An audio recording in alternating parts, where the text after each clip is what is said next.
Thanks for joining me for the Pray for Micah podcast.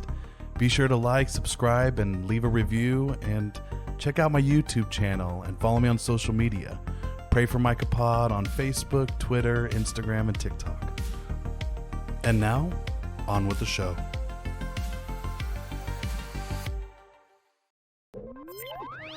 Welcome to the Pray for Micah podcast. And now your host, Micah Chrisman. Welcome to the Pray for Micah podcast, where we explore art, activism, spirituality, and our cosmic insignificance/significance. I'm here with Sharaden Staten, and he's a good friend from school /friend group /music scenes. He's the one that our friend Andrew drags with him to all the other shows around the metro area and just basically texts us and says, on this date at this time, show up and we'll go to the show. And so he's that pal. And he's also a musician and kind of an aspiring psychology degree major. He just published his research. We're going to chit chat about that here in a little bit. But yeah, just a all around, just wholesome guy. Oh, I appreciate that. Yeah, everybody should get to know Sharaden, and that's why I'm having him on the show, so everyone can chat with him. His band is Black Stacey. I'm just pulling up here on my little phone here, blackstacey.com. I was just trying to see if there's like a little bio here of the actual band, but I mean, there's something there. Yeah, here it is.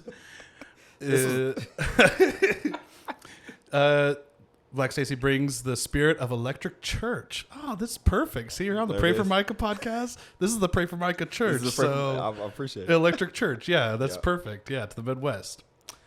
You grew up in the backwoods of Central Missouri. We're going to get in touch with that. Yep. And couch surfed all your way here to KC Metro. And you got some subtle notes of R&B, funk, soul, and rock. Yep. Yeah, it's good music, everybody. Check out Black Stacey. And at the end we'll definitely get more into wherever we can find you online. Mm-hmm. So, Sharaden, we were just hanging out the other day, and Right. we've been talking about how we're going to do this recording, and then it was just like, all right, let's make it happen. What are you doing in 2 days from now? Yeah, I know. It was abrupt. I was like, okay, I've been in his ear for like 3 weeks now about coming on here and talking to him, and he's like, Monday. It's like, bet, let's do it. Yeah, I was like, I'm I'm at that point in life where it's kind of the same thing when we all have that friend who's like, man, I miss you, and you run into him, and you're like, let's hang out sometime. And I realize, they actually talk about the research. You probably would know. You're a psychology major, but apparently, again, I don't know if my research is legit. It's probably TikTok bullshit stuff, But basically, our brains get excited when we run into that acquaintance, and we have that like short release of dopamine where we're like, the idea of like we will see each other in the future. So, but then if you don't make the plan right at that moment, your brain literally checks off the box like That you've already done. I saw that person. Cool. Yeah, I think I saw something. It works the same way with like goals. Like once you tell someone like something that you're about to do, like it's like you've already done it. Your brain registers that excitement. Yeah. Like, oh, I've already done that thing. So you kind of like slowly dwindle away at that idea until you don't do it anymore. So yeah, I've heard that before. I don't know where it comes from or if it's super legit, but it sounds real. I did that for a while. It has to be real. That's how I Yeah. treat my music though. It's like, Yeah. It's like, I hold it real close to myself, or else that urgency is still like kind of burning inside of you, where you still got to get it done. And I feel like when I tell people about projects, it's like, okay, well, I already did that. Like, why finish it? Why finish the that's why project? I've been talking about the books I'm working on for like 12 years. Cause my brain just like, you've done it. You talked about your book. Yeah, because you get the response. Did you from write in people. your book? No, Micah. So then I have that crash of like, depression, Yep. You get like, because you're talking to them, they're excited for you. It's like you've already done it. You're like, yeah, I'm on top of the world. And then you're like, oh wait, I didn't. But wait, I didn't. I got to go that write thing. the music. Yeah. Oh wait, I got to go write the book. Right. Emily's always complaining that I'm I got to let people in more. I got to let them see the process of it. Yeah. I'm just like, And that's what we're doing right now. yeah, we're doing that right now. We're going to dissect you. Oh, God, We're don't going do to that. pry you right open, expose you to the world of Pray for Micah. All the know people about will that. just dig and That kind of scares me. rummage. It makes me nervous. You know No, what I mean? you're like, actually, this sounds like a Get Out situation. Yeah. Oh God. Let me just How get out of wonderful here. was that movie though? That was. Did you see Nope? I did see Nope. Wait, that's the. Yeah, I did That's see the new Nope. Alien one. It's okay. Yeah, It's all right. I liked that it wasn't. I liked that it wasn't like a traditional like alien type of thing that he had going Right. on. That was a nice little neat twist that he had in there. So yeah, Keke Palmer kind of got on my nerves for like the first 45 minutes of that movie. yeah. But after that, pretty good. Yeah, I couldn't put my finger on it either. It was just something, like you said, it was a very unique take on like extraterrestrial kind of deal. But there was also something kind of light and whimsical about, like, you know what I mean, Yeah, fighting and killing. I or, love you that know, about not his killing, movies. but, I yeah. love that like comic relief that he just like Yes. has in his movies. And it's so subtle. Like, it's Yeah. not like we have to have a character who just, you know, It I was mean, ridiculous. we kind of do, I guess. In Get Out, he had his friend Yeah. who's it reminded me of the guy in the back of the movie theater that's like yelling at the TV, like, "Don't make that decision." Like, it was like hilarious to me. That's what I loved. That's why I love that movie so much. It didn't take itself so seriously. Yeah. But even though it was a pretty serious like topic, it was that movie kind of yeah. hit some chords with me. You know what I mean? Being in an interracial relationship, you're like, Oh, shit. yeah. But I feel that, Yeah. dude. good movie. Yeah, shout out that you were saying brought up Emily. I was like, yeah, I want to make sure folks in the audience know Emily's your wife. And Yeah, absolutely. Yeah, shout out my wife, man. I can't. Can I say? I don't know. Probably wouldn't be around in the Yeah, same no, I in the feel that. same way, at least. yeah, Without her, like, helped me do a lot of growing. You met me at a weird time in Warrensburg, man. It was really. It was Yeah. strange. Like, I just got kicked out of school. Like, was doing all these athletic things, and didn't quite cut it academically. It was real insecure about like formal education and like being around a bunch of college kids and not having a degree or like pursuing a degree, and it like I was real self-destructive and had no confidence at that point, really virtually no confidence. At that point, who wasn't? Yeah, right. Yeah, we were all in our early 20s, We were just all kind of kinda- like, well, here we are. I'd kept myself wholesome and Christian, hadn't smoked and touched anything, and then I met Andrew, our friend. Andrew, be prepared to be blamed for every bad decision we've Andrew, made. he's the guy that we talked about. Like he cleaned himself up. He also got married, and it is not out here with his crazy vice like us. With me and my. Oh yeah! Cheers. Cheers to smoking. Oh yeah, cheers to you. Yeah, cheers. Cheers yeah, to you. Cheers to you. No, he taught us how to live in a good way. But then we were smoking American Spirit cigarettes, and the next thing I know, he's like, I'm "Micah, done with you need that." to quit doing that." And I'm like, "The Oh fuck, my God, Andrew? that dude, You're like, the what one. are you doing? You're the one who fucking got me on God this dang American I have Spirit. brand. Like they should be a sponsor on this show. Like The Yellows? The Yellows, Oh my yeah, we were just gosh, talking- man. yeah, it's How wonderful. Yeah, definitely was like the worst thing that I could ever do to my body. Was that. But like it was a good group. It was a good group. Oh, It was yeah. like such a support. Like it was just And Emily artists lived down and- the street from, and Yeah. Andrew lived above me, and It so was- that's kind of how we all kind of met, was just being neighbors. just And this hodgepodge of people that are just like really supportive and like artists and like musicians. You're a writer, and it was, I don't know. It was a good time, just experiment with all sorts of nonsense and yeah, thinking we knew stuff, but man, probably I knew I was just like basically an idiot back then. oh no, yeah, we were definitely trying to figure shit. In fact, I gotta tell a funny story. I remember, I won't share details of days, but there were just like a time when Andrew was like, "Hey, Mike, I know you're like still like deeply Christian, and like and we were going to Campus Christian House and shit." Right. But I remember him being like, "I think there might be like an evil energy in my apartment," and he was just like trying to figure out like if it was like his roommate or like past people who had lived there before, but like the ghosts. And so like we went up there and we did an anointing on the Hell nah. and we pretty sure I just like did some kind of quick prayer. I don't think I like actually put oil on the doors, but That is hilarious. but basically like we're gonna cleanse out these spirits, All right, it's time to smoke weed about it. It was that was the mindset though. I remember being exactly in those mindsets where I'm not like a super spiritual person, but at that point, I don't the weed or the mushrooms, all these things are doing to your brain, put you in a weird perspective of where everybody's out after you, or like there's some sort of evil motive that's here like to rule your life. And it was like very much a part of my day-to-day stroke. Oh my gosh.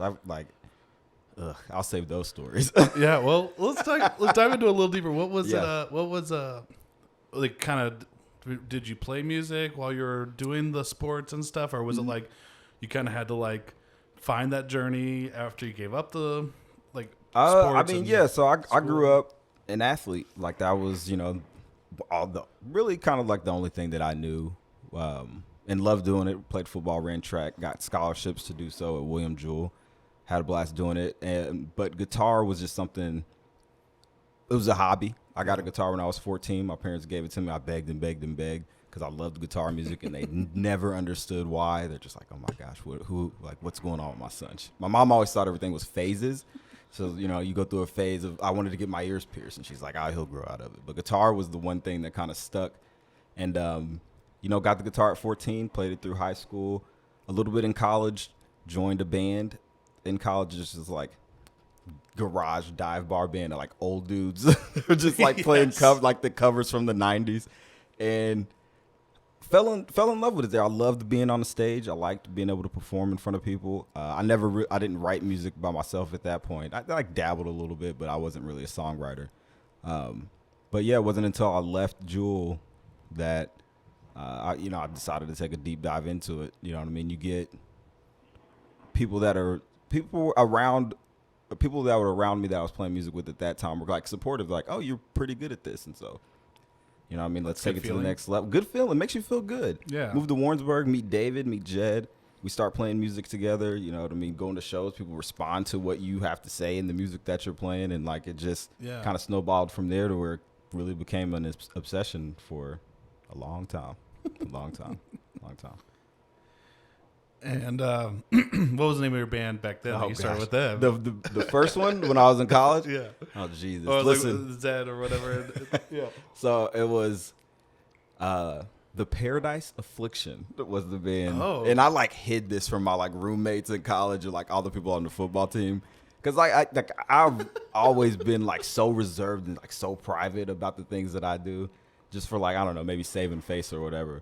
But yeah, The Paradise Affliction, like I said, it was just like we would go to like, Jerry's Bait Shop in Lee Summit and play like 90s covers. Me and these like 40, 50-year-old dudes. I know Jerry's Bait Shop. Yeah, it was. I don't think it's that anymore. Yeah, me and these 40, 50-year-old dudes, and I had fun. I learned a lot from that guy, Vance. Shout out to Vance, man. He was the dude that was like, yeah, do this. You've got a nice voice. You play guitar real well. Like, explore it. Hell yeah. Explore it. But yeah, The Paradise Affliction. But I've always had a love for punk rock music.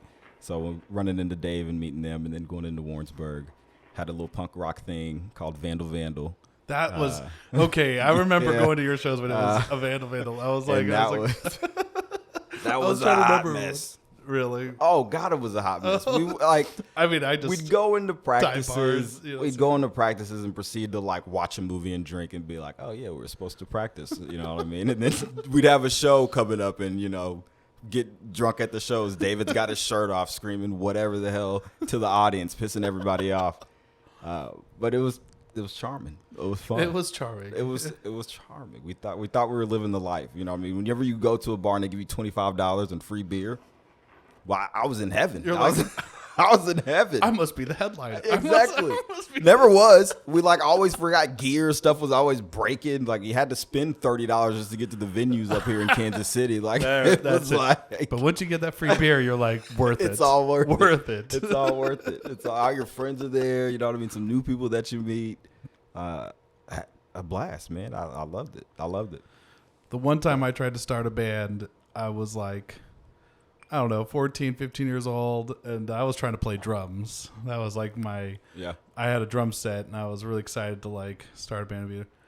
And I had a friend who basically barely played like Christian worship guitar, And try to have these friends come over to start a band, and he just ended up flirting with the girls the whole time. Oh, God. And then we just never met up again. Like it was over. It was just like, it was just never never even get off the ground. It was like we were just trying to practice just playing worship songs. Yeah. Like we were just like, hey, let's just like see how we all sound together, Like Couldn't even get to that point. Couldn't even get to that point.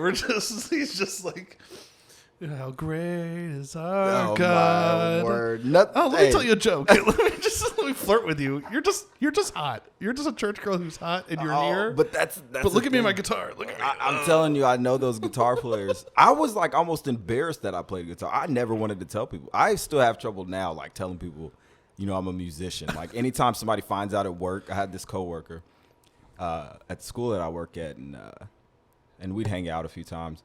But she's telling her class, she's like, oh, yeah, Mr. Sharaden, he plays in a band, proceeds to, like, pull up my whole discography. And I'm like, laundry. Yeah. Pulls up the video in front of the kids, and I'm like, I just want to be out of here as soon as possible. I don't want to be there Mr. Sharaden, can I have your autograph, please? No. Farthest thing from that. We're not, these are super elementary school kids. So Okay. I don't know if they don't listen to soul. It's got to be cool for them, though. Just like, I mean, my teacher yeah. plays guitar. There are awesome. a few kids that are there that play music. Apparently, I've told a kid that I'm gonna teach him guitar. That never happened. They like to make up stories about you.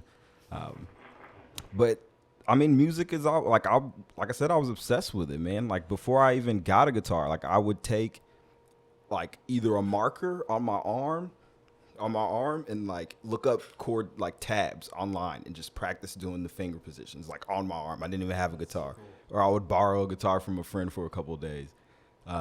We had this old computer that I like torrented some sort of music software thing at the time, and like a Rock Band microphone that I would like do these demos on.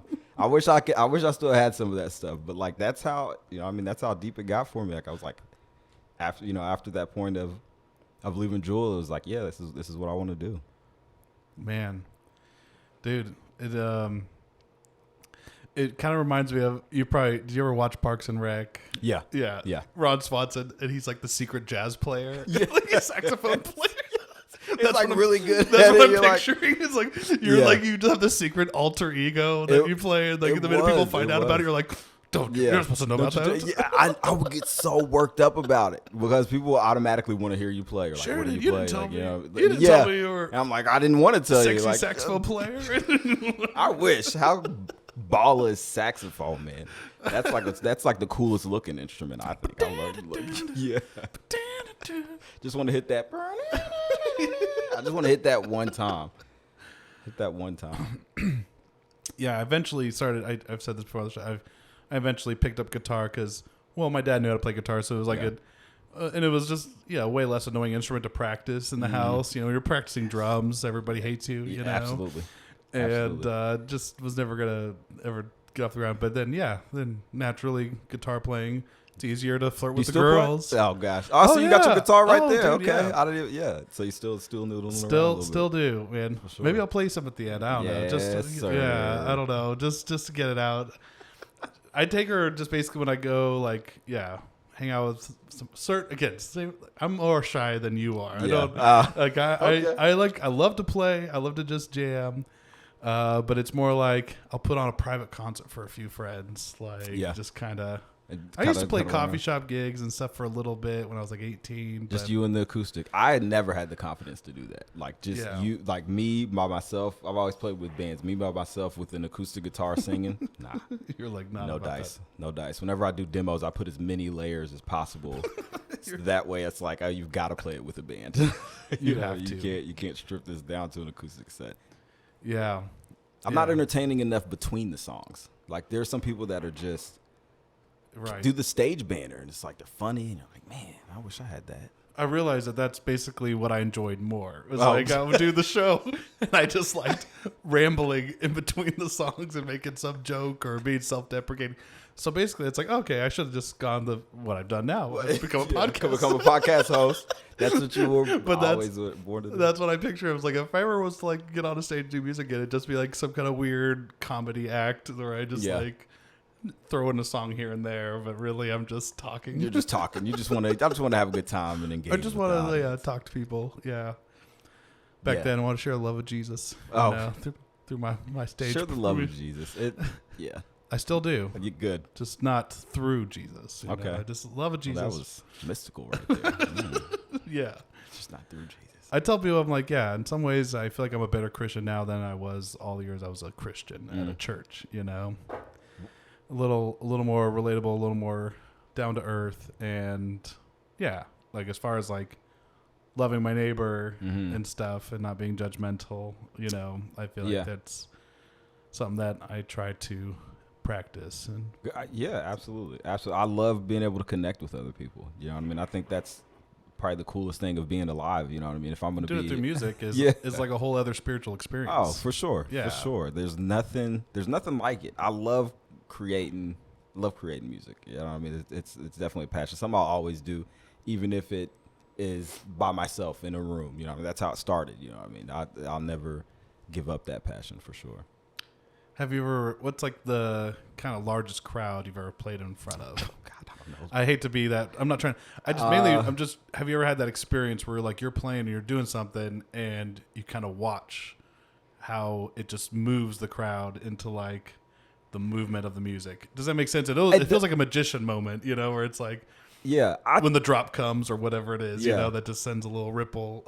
I don't know if I've ever had that feeling, but there's this Hickory Union Moto. They put on some like really cool First Friday stuff, like pre-pandemic, and like it's just this. You know, you pull up to the venue and it's a motorcycle like repair shop, or not repair shop, but it's this motorcycle community where they've got the garage and they're working on their motorcycles. It's all of these like white bald dudes with like the long beards, and where I'm from, like that, that comes with this, that comes with a stigma to it. So I'm like, yo, they want us to play. Like, they want us to play. Like, you know what I mean? Like Black Stacey to play out here and do this thing. But it was like the garage was packed. Everybody, like people were dancing. It was such a good time. I don't know how many people were there, but mainly just like enough people to where like you feel that. Yeah, like, absolutely. Hey, you feel there's the vibe, energy. Yeah, there's exchange. the energy that's happening there. That whatever that is, that's happening where you feel good. You're entertaining these people. They're responding to you. But yeah, that's probably my favorite show that we've done, or the closest to that moment, probably. That's been cool. crazy. And what was that place? I think I've been there. Hickory Union Moto. Hickory, is it like over not on the KCK side, but kind of almost KCK It's side, like up north, just past the market square, or what is that, where they do all the outdoor vendors and that sort of thing. Just past that, but almost on the Kansas side. I think it might actually be a Kansas address, actually, but. Yeah, I was like, it sounds familiar. I think I've been to like one show, or I think I had a friend who was like doing magic there. Like in between like music sets and stuff. Yeah, so much. They made cookies for us. Like we played pool. Like the bartenders were like, sick. It was a great time. I felt good. I was like, okay, I had this place pegged all wrong. You know what I mean? Me coming from Sedalia, I see bald guys on motorcycles with long beards. You know, it's sketchy. Yeah. Yeah, just recently after the whole Roe v. Wade decision, like my birthday was that weekend. So like a couple days later, I'm like up in Weston, Missouri, about to go camping with friends. And I'm at a stop sign or a stoplight, and the light turns green. But like right before it turns green, there's like this entourage of, I shit you not, at least 200 motorcycles. Jeez. At least 200 of them. I mean... And I had my brother and some friends in the car, and like we go through like 2 light cycles. Like I mean, like they just keep and coming. they just kept going. Yeah, they weren't stopping at the light. Like they had the right of way. Like there are 200 of us. Yeah, I'm sorry. You all are just gonna have to wait because we're all staying together in unison. And I just remember being like, God, I hope they're not at the pub that we're going to. I'm sure they're cool people, whatever. Maybe they're fine. My brother's like, well, why is that? Is it just because they're motorcyclists and they're not cool? I'm like, brother, I was like, this feels like a pro-life, biker rally. It just felt like we love our babies. Time to ride the motorcycles. Yeah, I hate that stigma's put on motorcycle riders. You know what I mean? Yeah, I hear that. That's not fair. Yeah, it's because I had a wonderful time there. Now I would ride motorcycles if I wouldn't kill me. Like, if it didn't kill us, if it's not I'd kill myself because I'd be doing something stupid. Yeah, absolutely, no doubt in my mind. But it's like, if I fuck with one of you, there's 200 of. I think that was more the threatening. It's like, it's not, I'm sure they're all fine. It's like, I can't honk. Yeah, I can't honk at these guys. What are you doing? You want to say something? You want to do something? You see how many of us there are. So whatever it is, they can be peace-loving hippies for all I know. Yeah. It was intimidating. But there's 200 of them. And so I'm like, okay, do not fuck with these motorcyclists. Let them. Just let them do what I'll they just need sit to this do. light and just think about my life. Oh, have mercy. Have mercy. So Sharaden, tell us, kind of going back to your whole journey in school and exploring music, and heard some of the Vandal, some of the learning curves of. So what drew you into the world of psychology? Like, what brought you to wanting to understand the mind, the human mind? Tell me. So whenever I was at Jewel, those were the only classes I could pass. Those are You're like, hey, that just means you understand it. That just means like that. I get this. And I can click with this. Exactly. Those are only classes that I was interested enough to study outside of the lecture, to tell you the truth. But I mean, and so I had credits in those classes. You're like, this is my path now. This is. But I was that way with math. It was like, I will never. Like, literally, there was I was dating a gal, and there was a chance where she was going to maybe go to this other college. Yeah. And I was looking at the credits I would need. And for the same degree, English, I was just going to that was my original degree I was going to go for. It was an English major. They required trigonometry 1, trigonometry 2. Nope. Just entry level. This is what they require for their math courses to get into their English program. I'm like, what the fuck? I'm like, nope. Look, sorry, I'm going to UCM whether you decide to go there or not, because these are the math classes that I can handle. And these are. It's I want to write. My path is determined. Yeah. I'm sorry. I will not be. This is it for us, baby girl. Yeah, this is it. Last hoorah! Shout out UCM. Great place. I mean, outside of that, I think whenever I jumped into the psychology major, it was you think you're going to be able to diagnose yourself and break down human behavior and the people around you. I think that there's that weird mysticism about psychology when really it's a lot of just reading and writing about things that may or may not be real. Just a lot of theories, a lot of memorizing a lot of things. There's a lot of people who there's just a bunch of overarching or complicated theories that other psychologists don't agree with. So, you're kind of sorting your way through that. And there are general ideas in psychology that are pretty widely accepted. So there was that aspect of it at first. But then I got really interested in developmental psychology. That was really the thing I loved learning about how we develop from infancy to childhood, adolescence, on through our adulthood. That was really the most interesting thing for me. So I took more developmental psych classes and was like, I'm gonna finish out the major in this and do all of the other things. But the focus in psychology for me is human development. Yeah. In that process, So that, I mean, I don't know if there was a big draw. I don't even know if I really knew what I was getting myself into. It was, I was able to pass the classes. I thought it might be interesting to me. I found something that I was interested in, and so. And I've had this goal of finishing my degree for a long time. Like I said, I was that's one of my biggest insecurities was that the way college went for me the first time around was so deflating. I thought I wasn't a learner. I thought, there was all these baggage that came along with it. And so that having that goal and finding something that you're interested in is just perfect. Perfect. Yeah. And it sounds like you went above and beyond just, here's the thing I kind of can put up with / do well in, and you've published. So you got to tell us about what you're, hell yeah. So you got to celebrate that. I am proud of that. Even the little publication that it is. McNair is a TRIOS Scholars program that helps first generation and underrepresented students kind of prepare for the next level of schooling, grad school and PhDs and things like that. And so I had a professor at UCM who's like, go talk to these people. And I had no, there was nothing. I was like, get the bachelor and like, you're good. You're fine. Just like finish. But I was like, all right, I'll go talk to these folks. And then they like drug me and they were like, oh yeah, you're doing this. I kind of told them like my goals and, career wise and what I wanted to do. And they're like, yeah, do this. And we'll teach you how to do some research. And, away we went. A lot of work went into that. Yeah. So I studied, or I researched what's called the sandwich generation. And, cause I like human development and family dynamics. I think those are my jams there. But yeah, the sandwich generation, it's a group of adults, usually like middle-aged adults, who are tasked with like taking care of their children as well as their aging parents, and sort of like their lifestyles, what comes out of that. Yeah. And so what I looked at was the duration of time you spend doing that care, how it affects your feelings about your future, how it affects the relationships within your nuclear family, and like certain health practices like your sleep patterns, exercise habits, how much you're drinking. So those are the 3 factors that I looked at when it came to that research, and I had a lot of fun doing it.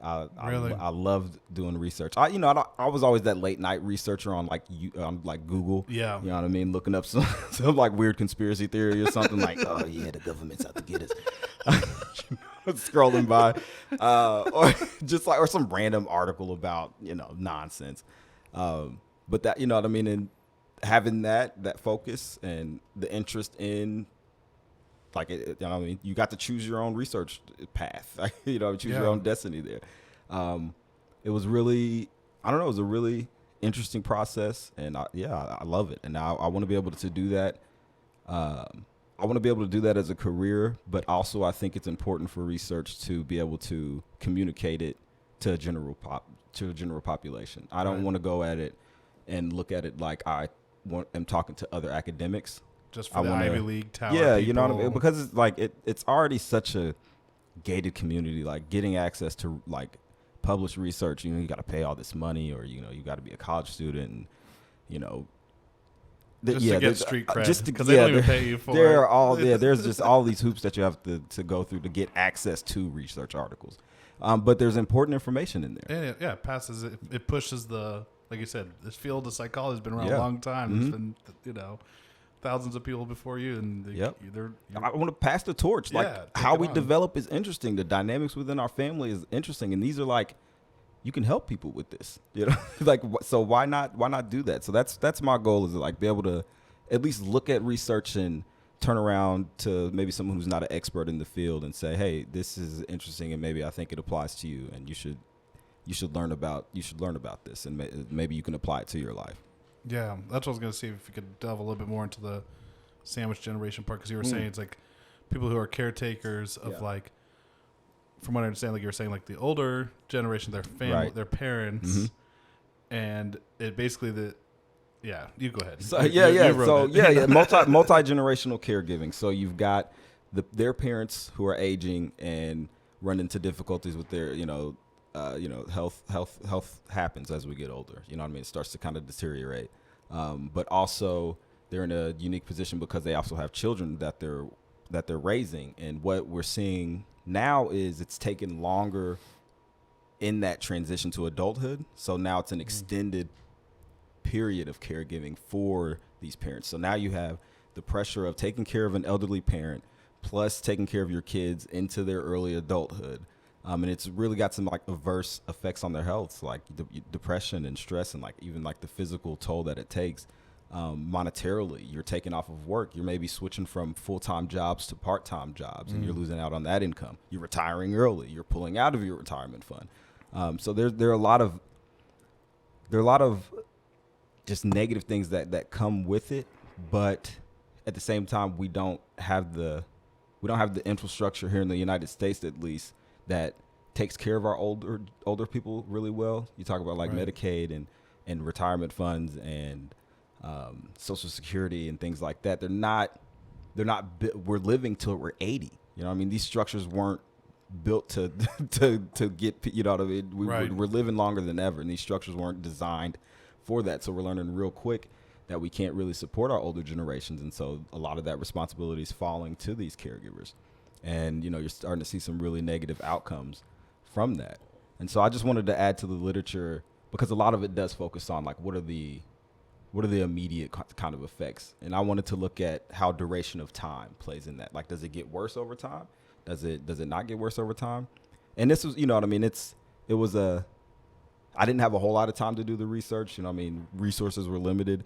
So I couldn't support any of my hypothesis that it would get worse over time. But the results that I did get back suggested that it likely does get worse over time. We can at least infer from stage that. Yeah, I can like almost infer. Like, you see the differences in sleep. Like, people who have been doing this type of care for a year to 3 years sleep more than folks that have been doing it for 4 or more years. And so you look at that, you're like, oh, that's a big gap. But statistically, there's no significant difference in there to say that this is, you can support this hypothesis that longer duration does kind of affect this. So you see the differences, but I just couldn't statistically support it because of math. Because of math. Yeah, I feel that. Yeah, there's like that limiting factor. Always going back to math, Super, yeah. Did it make you look at your family differently after you're done? Were you like, Mom, Dad, you better take care of your shit? Because it made me look at it made me look, because it's changing. Like, traditionally, like, this group was like 40 to 50-year-old women who, traditionally took on the burden of caretaking within families. But now men are just as likely to be engaged in this. It's happening now younger. You're talking about 30% of American population that's like doing this type of caregiving, ages 30 to 65 now. So it's growing, and it's it's going to be an issue. It's probably going to be something that I have to consider whenever my parents get older, and that now they're not able to take care of themselves. Do I put them in a nursing home? No one really wants to go there. Those are a shit show. You know what I mean? Oh, for sure.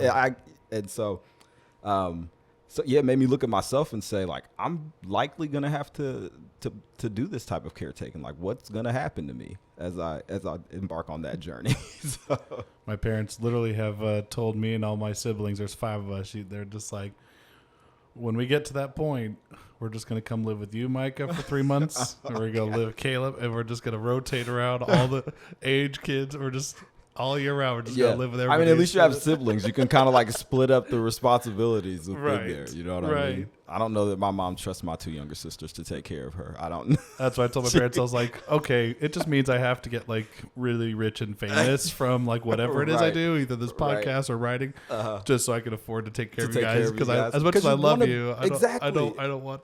Exactly. It's like, so, you don't have the social support system to really take care of your parents. So you're going to be the one that takes on that responsibility for your parents, because you love them and they've done these things for you. It's very real. It's very real. And as we move, as the baby boomers and the generations before us start to move into retirement, we're up next on the plate for that responsibility, man. Right. We're up next. Yeah, I read something, I don't know where, but again, go research, and nothing I say is credible enough to take as fact. Always do your own research in the Pray for Micah universe. But something like, if you want to live comfortably, like if we could like time stamp the value of money now, and maybe like, I think it's actually adjusting for inflation-ish. Okay. But basically, by the time you and I, millennials, get to retirement, we need to have at least $1 million in our savings. $1 million to be able to live that like last 30-year stretch of our lives.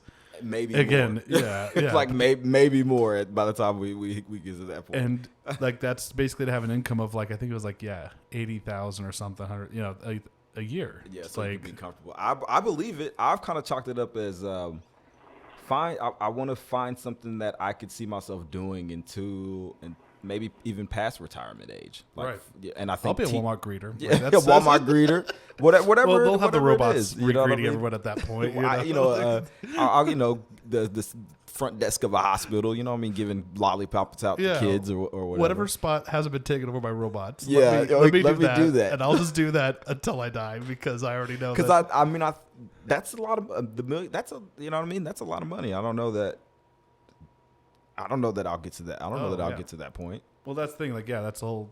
I think based on what I was like watching, it was like, basically, unless you started some kind of Roth IRA or something like in your like 18, like as soon as you're old enough to open something. Yeah.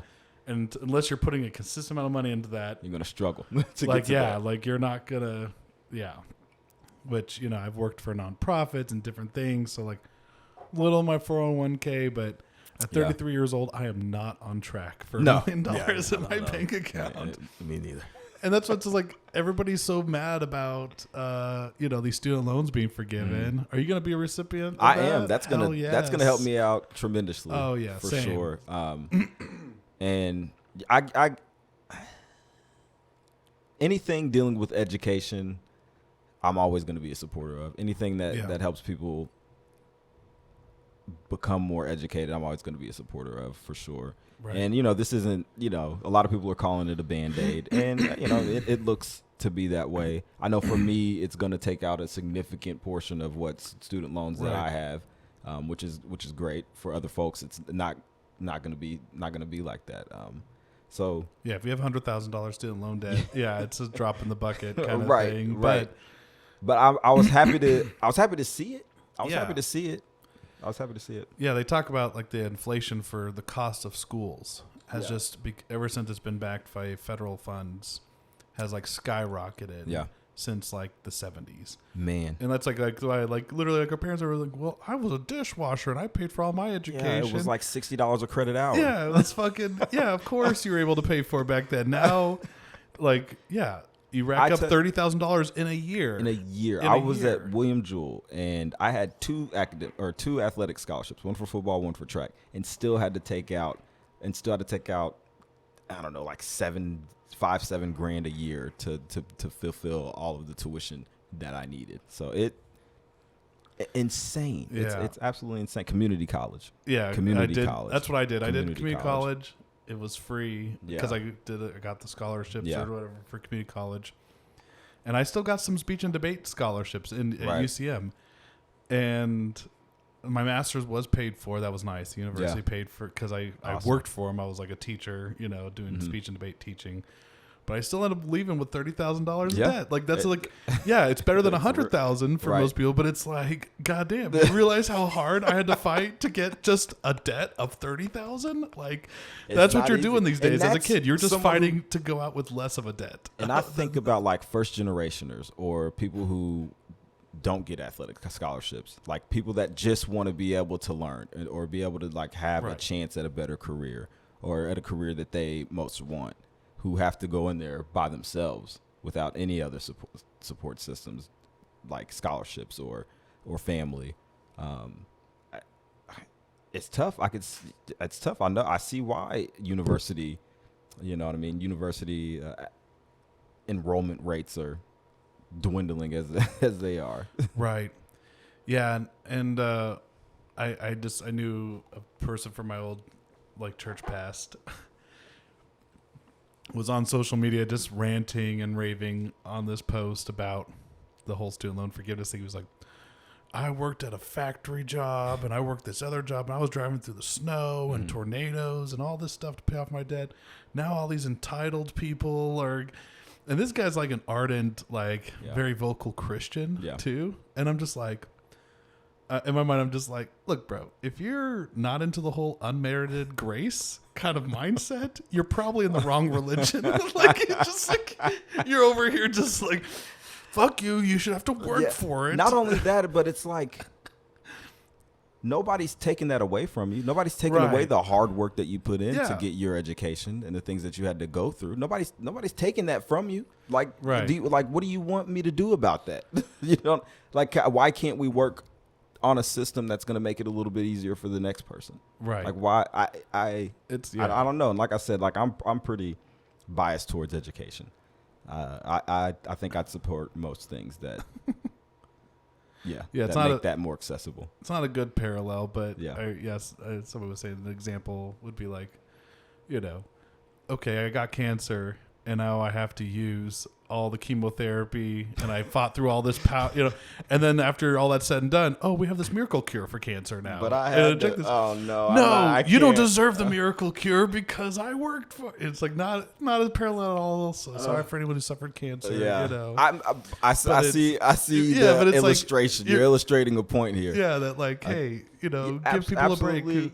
Absolutely. We get that you fought through it, but pretty ridiculous. Yeah, I get don't that be you mad fought that somebody through else got a little bit of a leg up. Yeah. Plus, when you look in history, like the GI Bill, like literally people like that set up so many white families for success with like getting back for World War II and being able to have generational wealth later on to pass down to their kids because they bought land and all this shit. Yep. Which folks of color did not get access to that. And it's like, you're going to bitch and complain and say, my great-grandparents worked their ass off and pulled themselves by the bootstraps to do this shit. It's like, no, bitch. Like, the government also gave you a little bit of land. a head start. Yeah. And it literally said, these people can't have it. And then you're going to be mad when we decide, hey, let's divvy up some of this other shit now. Because, these kind of decisions are what do lead to, like, hey, it might only be $10,000 now, but that might alleviate enough pressure for someone to pass something down to their generation. Absolutely. Yeah, the whole, beyond me. I'm going to support it. I hope that this is not just that Band-Aid that people are worried about. Right. Thanks. Thanks, Biden. Thanks, Joe. Thanks, Joe. Sleepy Joe. Sleepy Joe. Listen, I'm not going to listen. This is the only thing I'm going to say about Trump. Man is hilarious. That's got to be like the greatest nickname of all time whenever you watch Joe Biden do an interview. If only comedians weren't so could lead to the self-destruction of the United States and the whole democracy. And like it drops off real quick after that. It's like, oh man, that's. But you're nickname. Watching all this stuff with the documents and the secret classified things at Mar-a-Lago, and you're just like, this guy just thinks he's a fucking mob boss, comedian bullshit. Like he's just over here like, I'm just gonna have like. Not just like he has like it was something like fucking nuclear things from other countries. Listen, like in his basement. It's outrageous, but that's it. That's the only Trump thing. That's as deep as I'm going with Trump. Let me tell you that. I will say this. I'll take it a step further as far as like. Yeah. I will say that. I mean, I obviously, and I know you are too. Like anti-Trump, very much about his dogma and the racial rhetoric and everything that he used and leveraged for power to cause the insurrection, all the bad things he's done. Sure. Joe Biden, literally more people have been detained at the border during his presidency than at Trump's presidency. Like there's facts like that just again like it hurts. Yeah, it hurts. Yeah, it really does. It hurts. It hurts. And I know that no president is the one solve fix all thing. It's all got to be. It's got to be. Yeah, it's our involvement. It's local politics. It's how involved people can be. Yeah. As minute as it and. But you're just like, God damn it. But yeah, like at the same time, people are like trying to like, we're gonna have this person who's gonna do so much better, and everyone's mad about the gas prices. I'm like. Fuck! Everyone knew that the shit was gonna hit the fan. Either way, if Trump had been in office, the gas price would still go up because again, that's what happens with supply chain and COVID. Yeah, that's like, you're gonna have all this bullshit. It wasn't the one, the two fucking bailout, or whatever. The $1,200. The $1,200 I got. That $1,200, man. It's fucked up the whole government and everything, all for life and ever. I was like, right on. Yeah. Okay, cool. Thanks, man. Yeah. But it's just like, man, like it just blows my mind how everyone, like it's tough. We don't. The media is biased in that sense. Like, when Trump would do some little thing, word. It's like, it's all. If there's one thing I'm so thankful for, it's that he's not in the news every day. Oh gosh. And they need him to be. They want those ratings. They're like, he was a ratings master, wasn't he? Yeah. He was good. He was good in front of the camera, I guess. You know what I mean? Hate him, love him or hate him. Spectacle. Yeah, people watched him. I was like, dude, just the whole, dude, the Russian, like, just everything, dude, everything's so fucked up about. And I'm just like, this is this is what America deserves. This is what happens. This people we've been working on breeding people like Trump and the Josh Hawleys and all these like they're the next generation dude of people. They're like our age and they're like out here, to the Proud Boys, they're doing their fists up and doing their inciting violence and shit and I'm not saying Democrats got all their shit together. That's my point of bringing up how Biden, but it is like, where's the outrage? Like, sure, we don't see people like picketing outside of Biden for the people who are detained and kids who are still in cages. Like, it's still happening, and it makes me fucking infuriated because now like Dems are just kind of like, well, we can just go back to our book clubs. Oh. we can just go back to our do good. We can all take a breather now. Trump's out of the office. Whew, okay. Right. All evil, all do wrong. I see no evil. Right. Evil Exactly. Yeah. See no evil, do no evil. Let's turn our back to the other problems because politics, man. Politics. I don't want to. I'm over it. Yeah, same. One last little bit of go for it. Politics. I'm curious. I'm letting this be your segment here. I'm PCing it up over. You're like. You're not getting the word out of me. You're going to be able to use this against me? Buddy. Sharaden, do you remember on this day, at this time when he said this? Well, I was going to see if you want to explore the little, that's the whole thing is like the conversations you're not supposed to bring up with friends, politics, religion. Those are the things. Those are the very things I go and I probe. Man. Funny. Okay, when this episode comes out, I have another episode I record with a friend, the person I just met, and it was so funny because she wrote a whole book about digital activism of like Christian and Muslim like activism, basically, and how the new generation of people who are in these faith constructs are like using digital. So, anyways, if you're listening to this, go back and listen to the last episode. But it kind of threw her through a loop because in that interview, I'm like, so Kristen, what do you think happens to us when we die? And she was just like, oh, and she like, she answered like graciously for me. But at the end of the thing, she was just like, don't hit me with that ever again. She's like, did not. I'm like, you wrote a whole paper or you wrote a whole book about of these Christian, like these faith, like how could it not? I gotta ask. I gotta ask. What do you think happens when we die? But she just like, no, I don't. Not doing it. Like she did. She answered it, but I think she was just like, man, that threw me through a loop though. It does. It's hard. It's hard to talk about those sensitive issues. I know a lot of people, and the one thing that I will take to my grave is, I want to be approachable to people. I think that's very important. No matter if I don't agree with the opinion or I do agree with the opinion, I want to be able to like to sit with somebody and have those conversations because I think it's necessary. Yeah. I really do. You've got to be able to have those conversations. But when you put on the camera and you're trying to probe me. I don't know. I'm trying to dissect you, shit. I'm just trying to. I don't know how I feel get in about there. That. Listen, I'm trying to be. I'm trying to be a social scientist. You know what I mean? I can't be biased towards one thing or the other, right? It's true. That's true. Yeah. Yeah, I understand. Yeah, for research purposes, particularly. Yeah, you gotta like lay aside you have to. Anything that conflates. You have to. To a point. Yeah, if it's qualitative research, it's maybe be something that influences it. You're never going to get away from biases for sure. So what do you think happens to us when we die? I mean, absolutely nothing. I think okay. I'm not a super spiritual person. Sure, that's cool. Yeah. Sure, that's cool. You're cool, man. Yeah, you're all right. No, you can still be welcome to my space, my Church of Micah. Yeah, I'm not particularly a spiritual person. I think if there's anything in the afterlife, we're not even close. We're not even close to understanding what that could be. If there is a higher power or a one or a God, however you want to call it, I don't think we're close. Yeah. That's my feelings towards it.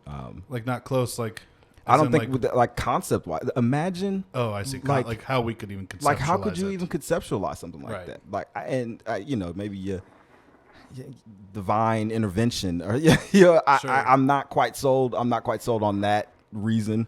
Sure. For why we understand the God and and heavens the way that we do, our spirituality in that fact. But that's kind of my take on it. Is I'm not willing to shut anybody's religion down to a point. You know what I mean? I guess you got to draw boundaries.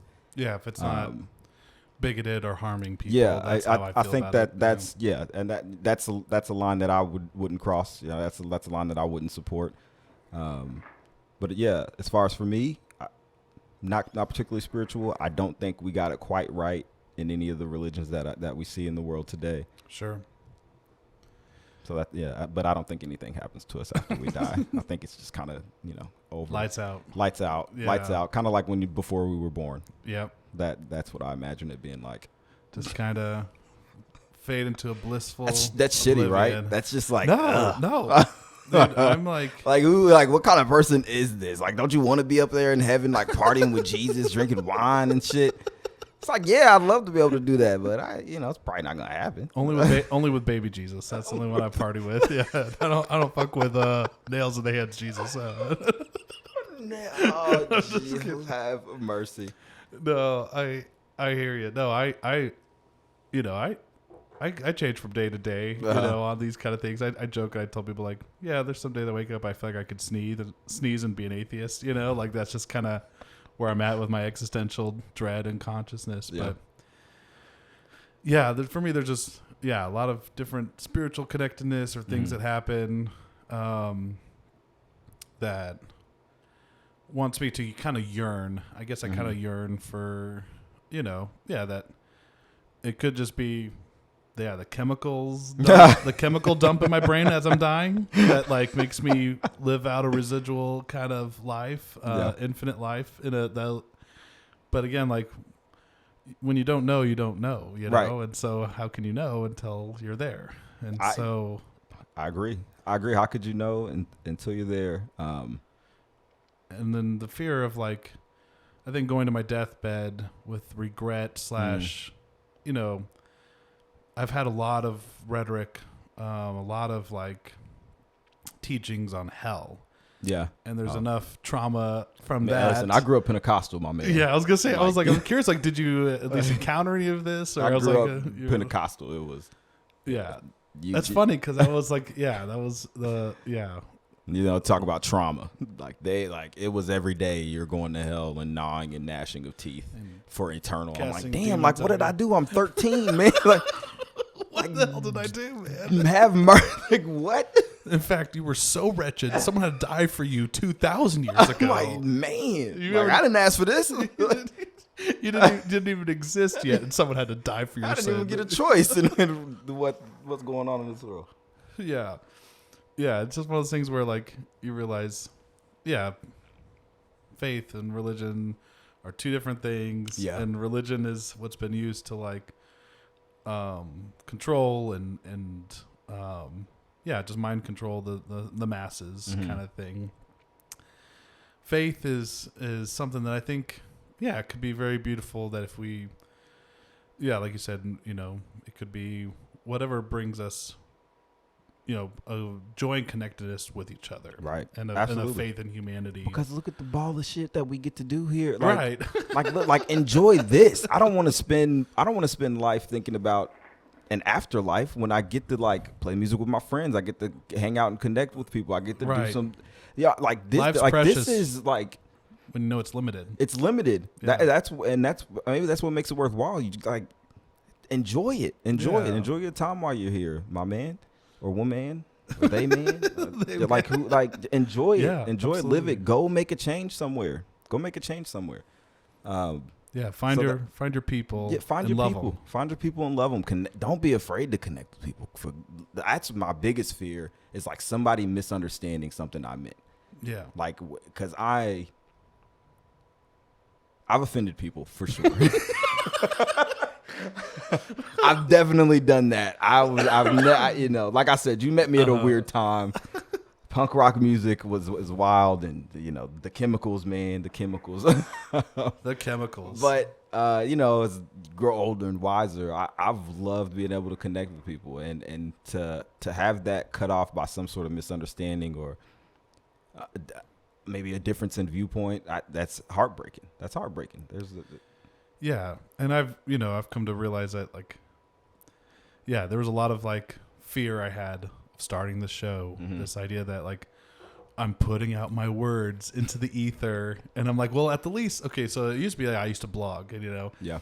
And people would just shit on whatever I wrote without even reading the article. They just read the headline, They just fuck you, Micah. Something that's like Black Lives Matter, like fuck you, white savior, just like, okay. I mean, maybe not that aggressive, but so many words, like, yeah. And, it just like, did you even read the article? I'm like, now you have to at least invest like 2 hours before you find the juicy shit, that I might say wrong or get you riled up. But yeah, at the end of the day, I just realized like, like I have shit to say, and it's okay if I get it wrong sometimes. Sure. And when I do get it wrong, I'll say I'm sorry and move on, But if you're just mad at me and I don't feel like I'm wrong, well, then that's your preference. Like, you can watch a movie and not enjoy it, and just move on. I'm with you though. There's times where it's like, okay, I have employers or I have things that like, oh yeah, they're all, you're not getting the full unrated, X-rated version of Mike. No, you're not. You're not getting that. If you got that, it would look very pagan and naked, like very. He'd stand in front of the camera for 2 hours, butt ass naked, just standing. You don't want to see that. That's for Church of Micah exclusive people. I've told people, it's like onlyfans.com. Yeah, / you have to join my cult to be able to see that stuff. But for this, like, I try to be as open and vulnerable as possible. Of like, hey, I don't have all the right answers. I might not. I've listened to like some of the things I said. I'm like, I probably should have used a different word. Yeah. I didn't want to mean to offend these people in this group. But again, like, the reality is like, if you're taking the time out of your life to nitpick and do shit like with my words and splice a segment or do something, like, no one's doing that in my life because I'm not blown up, I'm not famous, right? But even if I got to that point, I'd accept myself, like, okay, am I okay with people misconstruing my words and making me like, fuck it, if I don't stand for what I believe in for the times I do get it right, or when I do in my core of core is just like, hey, I said it, I stand by it, then I'll never, it'll always sit inside me, I've never said it, For sure. Absolutely. I agree with you. But I just never want to risk a connection with another person. Sure. I don't want, Yeah, and there's times where I'll poke fun at certain religions and do shit. And I'm like, I'm waiting for one of those Catholics to come up to me. One of my Catholic friends, like, Micah, you really, you really dug it in deep, huh? Hey, it's always gonna be there, right? Yeah, that's always gonna be there. You gotta grow some thicker skin if you gotta hold true to Mormonism. Some of the other religions I've kind of just shed on. I'm just like, I checked out of religion such a long time ago that. I just don't know. I don't think I'm not as informed as I should be, or I just don't know enough about it to really commit, I guess, to an idea of a religion, or what one should be, or how they are constructed, and things like that. I just know that I love science. Yeah. That seems to make the most sense to me as far as gaining information. That's the way that I prefer to gain information, and that's just kind of the doctrine that I'm going to work with and stick to. I'm willing to roll that dice of eternal hell and gnashing of teeth. Still don't think I've done anything that bad to deserve that. Like, I'd get up there and God, I'd like, really fucked that up, didn't I? Like, I rolled the dice. Like, what do you, like, I'm using the information you gave me. Like, I messed it up. My bad, G. Like, let me, God's 5 minutes in heaven before you send me away. God's like, nope. You, a psychology major who loved people and played music for people, you're going to hell. This rapist who prayed at the last minute, accepted me in his heart, that one right there, that serial killer, yeah, he's accepted me in the heart. Like, I grew up Pentecostal, and I could never speak in tongues, no matter how much I was like, I love G, like, intently praying. Like I wanted to get up and run around the church and scream into, like, I was like, damn, I need to be that type of saved, and I could never do it. And I was like, man, there's something wrong. Like, I'm done. Like, this is like, it's over. And you're 11 years old and you're like, why can't I do this? Why can't I do this? Like, what have I done to you? It was kind of, Oh, dude, I grew up in that same kind of circle. Yep, we would not trauma. It was strange. It was strange, and maybe that's part of the reason why I kind of tend to stay away from religion and spirituality. But it was I hated the idea of telling children that they've already done something wrong and should be afraid of eternal damnation. Yeah, and forever. Should be afraid of living life. How in whatever ways they see fit, but afraid to explore life anyway. Right.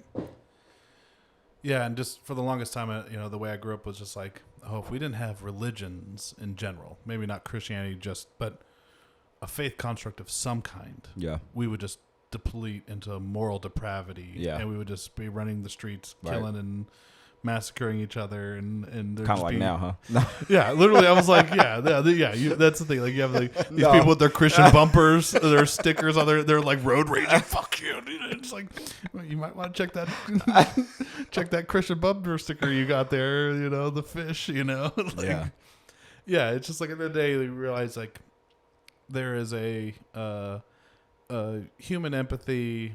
Yeah, and that's the thing. Like, I get it. Like, the whole end of the world movies and all this shit where like it's just chaos and everyone's running around murdering. Throwing fireballs at the earth. Yeah, that seems a little extreme. Like, this guy's all powerful. Can he just be like, boom, like y'all done? Like, right? No, we gotta drag it out. Like, we gotta have a war. There's gotta be.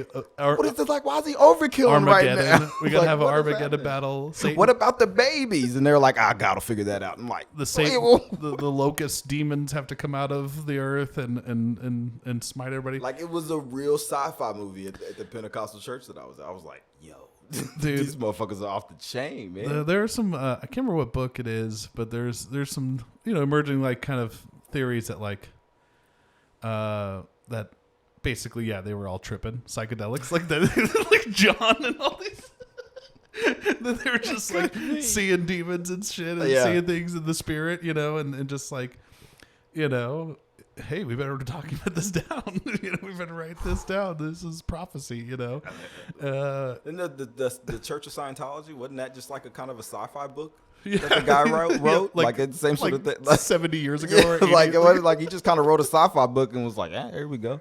Let's try this out. People love it. Big ass building downtown Kansas City. Like, oh yeah. Damn. Every time we walk by it, I just trying to go get my thetas done. Sign me up. Is this where we were there just walking by it the other day, and I was like joking. I was like, every time like First Fridays when I walk by there's always like a group of people in there standing by a table, and like anytime you're walking by the door, they kind of look up like nobody's doing anything. Are you coming in? Like, they're just like kind of waiting, and you're like yo. And Andrew was like, don't y'all gotta go staple some shit? They're thinking like, hey, please come in here so I can leave. Oh. It takes one person, and then like, please come in so I can leave. I can't leave until somebody else comes in. Man, yeah, you hear that. There's some actress who had recently left the church. I cannot remember. King of Queens. She was on that show. Oh, the wife. Yeah. I can remember. Excuse me. She had, like, I don't know. This is probably a few years ago. Like, left the Church of Scientology, wrote a book about it and all the craziness. And I've only caught snippets of her interviews, but I don't know. I don't get it. Like Tom Cruise, I guess, is really big. I don't understand the whole celebrity angle. Like, it's got to be a cult if celebrities are like, mind blowing to me. I'd love to be able to like really talk to somebody that's like in it, like not somebody who's like left, but like somebody that's like, not on trying to get my thetas read or nothing like that, but just like have a conversation about their beliefs and the systems that, that what goes on within that church. How interesting would that conversation be? You should have a Scientologist. I should have a Church of Scientology person on here. Like, that would be so interesting. It'd be hard for me to like keep a straight face and like take them seriously, but it's like, we got to test your range, Mike. We got to test your podcast host range. Oh, that's why it's like, I will host anybody. I'll host atheists. I'll host anybody who wants to come on here who can have an open dialogue about their faith and take it again not too seriously. Yeah, because if you take it too seriously and you're just trying to witness to me. Yeah, then you're like... Which I've had people on the show before. You get a little fiery about it? Oh, yeah. There's been some people I've had where it's like... It was mainly off camera. It was like the post conversation where, we've had some drinks and like... they're really laying on thick the Jesus message, and I'm just like, look, bro, was your goal to come on the show to like win me back? Because it's not happening tonight. Like I love you and I respect your views, but like I just wanted to have a conversation with you. Yeah, you know I just want to have a conversation, but now we're like quoting scripture, and I'm like, oh, bro, this is my game. Like I knew this. I knew this for 25 years of my life. You were in the thick of it. Whenever I met you, you were definitely were. I was like, oh shit. Yeah. I was praying over Andrew's apartment. I was doing full circle. I was doing things. That's what I'm saying. Like, there's just still some weirdness about this world that just feels like. That's why I joke with people and I say, like, it's either there's a divine, an entity, being, alien, black woman, whatever it is, God, or we're in a simulation. And I watched what's that doc? I just recently, like late at night, turned on a documentary about we're in a simulation. I could not. I rolled my eyes for like an hour. Just like, this is bullshit. Like I don't know, man. I listen. I love a good conspiracy theory. Like you know what I mean. Aliens, I'm all for it. I'm down for that. Like weird government plots, hit me with it. But doesn't that seem like more realistic? Like why? Yeah, we're in basically a big video game. We're like, there's other aliens, there's other worlds, of course. We just haven't interacted with them yet. And it's something to the fact that like we've been the algorithm hasn't picked. It hasn't. We're not at that point where we can develop another life in the system. Like we can't handle the alien interactions yet. Yeah. Got it. That's the one like conspiracy, whatever you want to call it. Yeah. I can't. That itch is always like I'm writing a book based off of that. I'm like, how about the flat earthers? Like, what about that one? That one like grinds me to a halt. Really? Okay, man. Tell me about it. What about the Earth's not flat? What like? Well, yeah, of course. That's that. Like, okay. But the persistence. That one's just kind of like blood boiling. It's like so obviously wrong. Yeah. Do you want to ask? So, why are we all going to Mars? Is it a flat Mars? It's outrageous. I was a moon landing conspiracy guy. Like I didn't think we landed on the moon for a long time. Me and Jed he would entertain me. I think he just liked making fun of me. Until I discovered Neil deGrasse Tyson, one of my favorite people. Oh, dude, Neil, man, he's one of my favorite people. Definitely, if I could be, I want to be like a LeVar Burton, like reading Rainbow, mixed between like Neil deGrasse Tyson. Yes. With like human behavior, like that's what I want, and have my own PBS show. Hell yeah, dude. That's what I want. I want to like read books and like teach people about psychology, human behavior, or human development, and like dude. But I don't know. Yeah, I was fake moon guy. Yeah.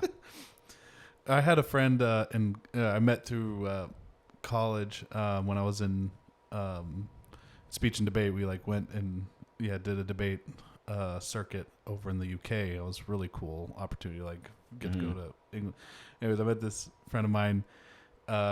He's like basically works at an observatory there, and so kind of big into like just like not like a big astrophysics, like not the like big name, just kind of like does tour, but he could explain all the shit. So and I asked him about the moon. It's like I was like, so tell me, what do you say to people to debunk? And he was like explaining how they had to like starch the flag and like that's how the ripple. I don't know. He was explaining all of like because like there's no wind, of course, and there's no atmosphere. Like like they're like, what about the footprints? Like it's like nothing to blow them away. Like I don't know what to tell you. And I'll never forget what he said to me because it was really powerful. He actually came to visit me. His name's Hayden. He came to visit me during the solar eclipse. Did you see the solar eclipse? Did I see this? How long ago was that? It was during the Trump presidency, so it's been a few years. I don't know. Yeah, I remember he looked up and he was like, I did. But his whole point was just like we were standing out there, we saw it all, and blown away, dude. Just the weird silver, just darkness that came over everything, and literally he had a telescope with a camera and he was taking pictures of it. Like he was like he flew here to do this, and he was like, "Hey, it's happening in Kansas City, so I figured I have a friend who's there. I could stay with you, and see it, And but he was just talking about how he's like, we have all this science that explains when this is going to happen. And we stood there. We followed a GPS to go to a location that we knew it would be there, and we'd see it. and we can't trust climate change. We can't trust that the earth is round. Yeah. Like, fuck you people. Like, it's just like we have all this science that tells us what the weather's going to be like today and all these different things. And like we're just taking it so for granted. Like, it takes a lot of research and knowledge to like bring us to this moment. You know? I think that like there's an extreme distrust of science, and I don't know that scientists or experts in the field, they aren't always great at connecting with non-experts. Yeah. And there's a push to be better at that. I think there's an understanding in academia that we've got to be able to connect with people who aren't experts in whatever field that we take on. But I think that there's that mistrust, and largely probably because science are wrapped up in government. Like science drives policies up to a point. Like whenever you see a stat on CNN or something, you know what I mean? People will get real leery of like, oh, the science said this, but the government is crooked and they're trying, but to like have nothing to do with each other. But so I think that's where that comes from, and we've got to be able to find a way to bridge that gap.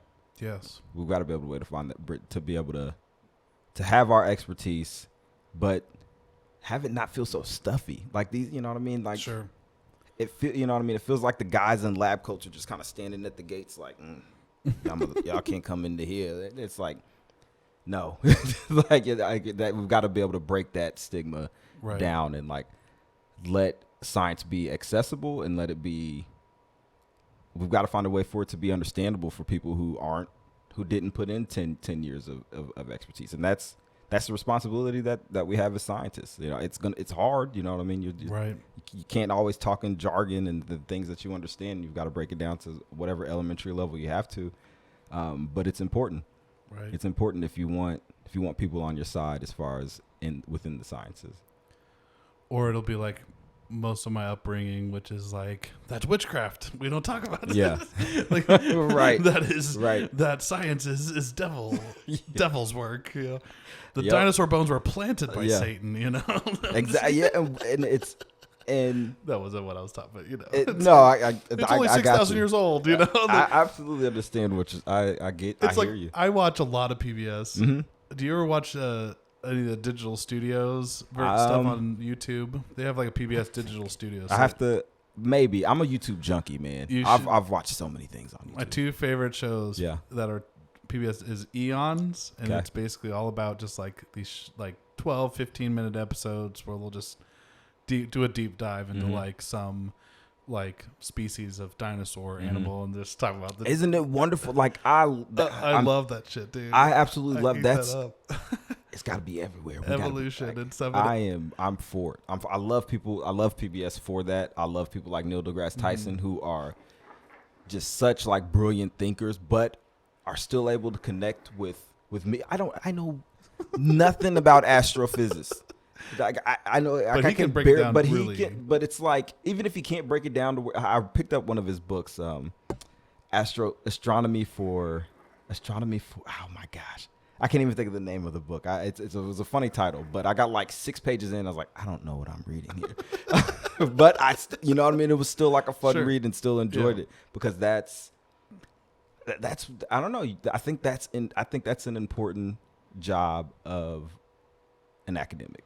Yeah. You got to be able to get people curious at least and not scare them away from your subject. You know, I think a lot of people think science is scary and it's hard to do and yada, but it's like nah, like come on over, man. Come on over here. Come on over. I've fallen in love with the process of it. The other one is Space Time. So if you ever watch, they're both on YouTube. You just look up the channel Space Time and Eons. Okay. Space Time's all about theoretical physics and like super dense stuff. And it is, and he does his best. Like he does a really good job, like bringing up the math, but the people who did the math, and he'll explain. So there's a whole. I know when I watch, I know that there's a whole tier of people above me who are watching this and get it, and understand it. I don't get it. But that's okay. When he shows me the graph or like, brings I can put it down to a metaphor and and explains it, I'm like, okay, I get it. But it's just funny because I'll like be like geeking out, telling friends like, "Did you know that the pterosaur, like this and this and that?" Like, no, Mike, I didn't know that. Yeah, I didn't know that. And then they'll just be like, or I'll say something about evolution or something. They'll just be like, "Yeah, Micah, because we weren't homeschooled. We learned this shit in school." Yes, Micah, I know this. Like, and it's like, well, I'm sorry. In my 33 years, I'm excited to finally be learning.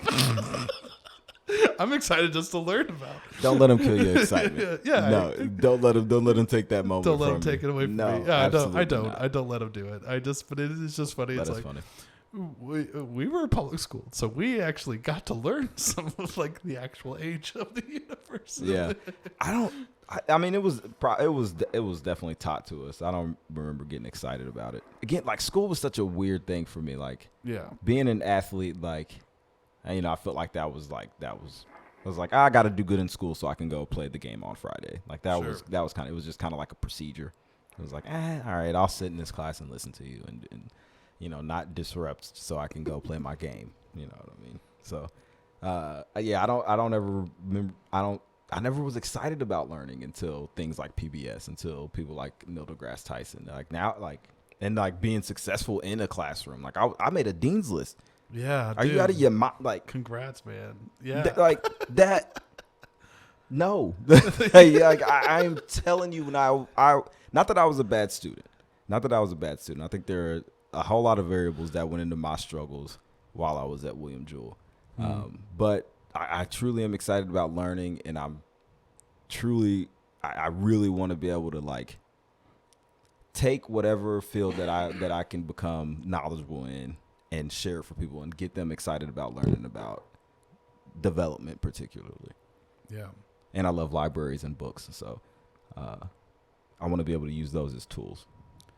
And I'm sure, I can't remember what study it was, but like I'm sure it probably brought up in one of your psychology class, you know.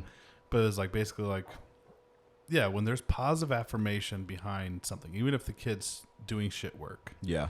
Like when there's like, hey, good effort, you know, whatever. And just like versus the, you know, you're a failure. You're never gonna do shit with your life. Yeah, those drastic, somebody studied that. I'm sure. And they were like, yeah, I'm sure. Naturally that one leads to bad outcomes. Even if because the whole thing was like, I can't remember what study it was, but it was like genuinely smart, like tested high scores. But having that negative feedback loop was what actually led to a like. Yeah. There's like a bi-directional relationship within schooling. The students that we see do well, we're like willing to praise more. We're willing to interact with more, which leads to better grades, better engagement, and things like that. So there's that bi-directional relationship that we tend to do kind of unconsciously. Whereas if there's a student that's struggling or maybe he's acting out in class, you're willing to write that off relatively quickly, and so that student continues to do those sorts of things. And it's hard being an educator, to repeatedly want to try to engage that student. You're just like beating your head up against the wall sometimes, I guess, is what teachers feel like. But so yeah, I understand what you're saying. Yeah, it just, I'm not saying it's the end all be all to your success in school or classes, but it's like it makes a difference. It does make a difference when you have that person who believes in you. I know for me, like working on my master's thesis, like I had a thesis advisor who was like excited about my project, who was like believed in what I was writing and doing. Other people in my program had terrible academic advisors over their thesis chairs, and it played out that way. Like they just didn't have good development of their paper, their research, and it's just like if you don't have that's a really important aspect of graduate school is a thesis group or an advisor that you can connect with and that really wants to support you. That's what McNair that I'm a part of, like they give you all these like tips and tricks on how to be a great graduate student, and that is like rule number one is like your program's out there, your advisor's out there. There's somebody that's interested, and even if they are exactly the perfect match, they have the exact same research interests as you, they may not be the advisor for you. So don't be afraid. Like you've gotta nail that You got to nail that down. You've got to get that support system,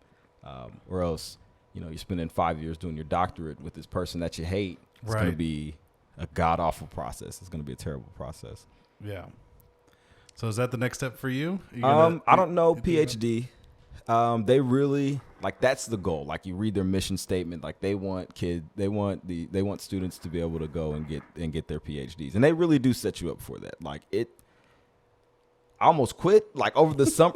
It was like I was doing 13 credit hours. I was working at the school. I did this McNair thing because of a teacher told me to go meet with these people. And next thing I know, I'm signed up. And I'm like, yo, I just wanted to get my bachelor's, man. They just assume you don't sleep. They just assume you don't have any other life issues or things going on. But once once I got to the side, you feel good. You're like, I can do something like that. I can do something like that. So yeah, graduate school is the next step. I think I'll be doing graduate school in lifespan development or family development, human development.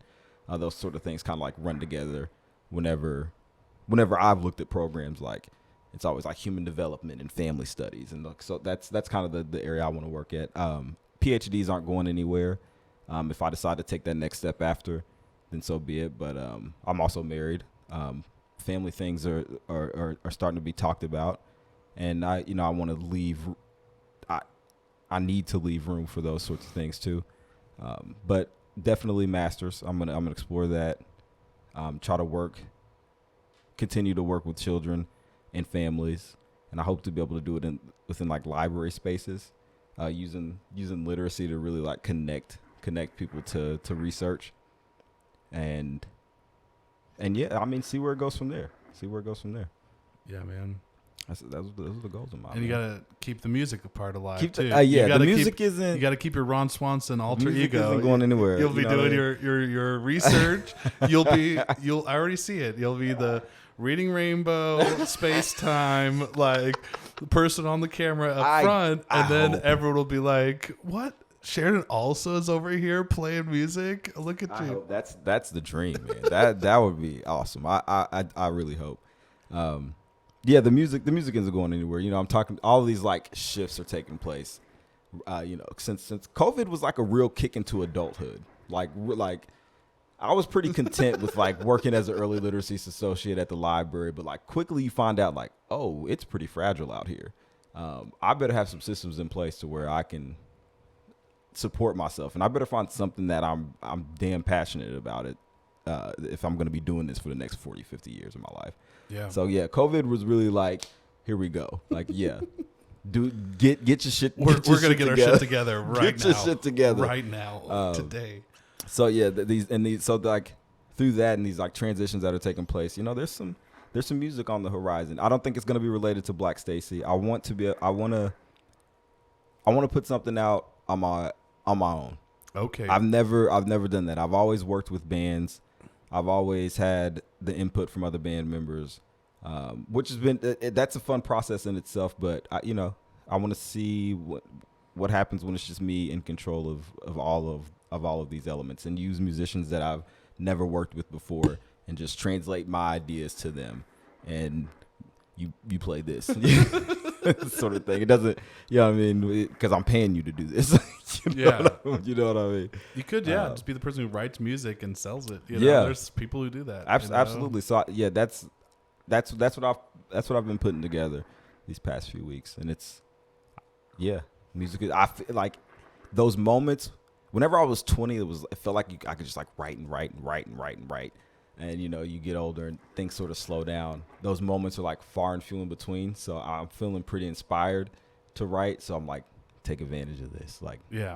Those moments don't come that often anymore, because I'm not so angry about life. And everything was it's easy to write about the negative side of life too. Sure. It's easy to just be so self-loathing and so I was so self-destructive then, man, for no reason. Maybe for a reason. Now, there were a few reasons, but good God Almighty. I'm going to be working on that. The human mind. Music isn't going anywhere for me. Yeah. Well, hopefully, may you find journeys of writing music that don't have to entail self-destruction, because I feel you on that. It's why is it that every writer, is like a struggling alcoholic, and it's like some of that's real though. Some of that's like it's the creative. Like, I'm not saying it has to be part of the creative process. Did you ever feel that though? Did you ever feel like that had to be a part of your creative process? Was this like self-destructive element of creating something? Yeah, I think there's definitely times where like, hey, I'm going through like a really like difficult time, and that's honestly the time I wrote the most poetry. I don't know what, it's something about poetry was accessible and short to like express my feelings, emotions. So like, I think there's some element there. I'm not saying you have to be an alcoholic to write good poetry or write music or whatever it is, but I think there is some element that as a creator, as an artist, like sometimes that's what you need to like get out of that funk, like to get you through that funk. It's like, hey, I'm just going to be creative and try to channel some of this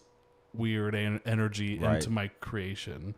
I think for me, it became like where I was chasing that, like where I was like chasing this self-destruction, like because I felt like that was the only way that I wrote good things. So, you know what I mean? I could be doing that subconsciously. I know, but that's why I asked that. It was like, is it like I don't know, do we trick ourselves into thinking that that's got to be a part of the equation for writing or creating something that's meaningful? And as you said, like it's a part of it at times, but I don't think that that's the case. Yeah, there's been times where it's like, at least working through with my therapist, you know, which is important. Go see a therapist if you need to. Go see a therapist. Yeah, it's been a good 2 years of.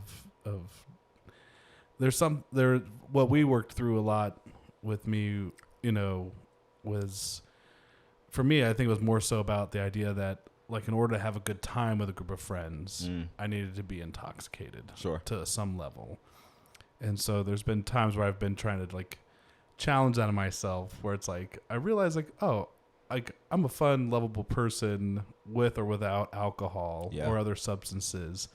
But for a hot minute, it felt like, well, that was just kind of like, that's what Micah does. He shows up and he has a lot to drink, you know, or do things, you know. And I'll have drinks with people on the show or with or without. That's the thing. Like I kind of, we talked about it, you know, before tonight. I was like, hey, what's your preference you want? You know, it could be tea. I've had shows where we just do whatever, you know. Yeah.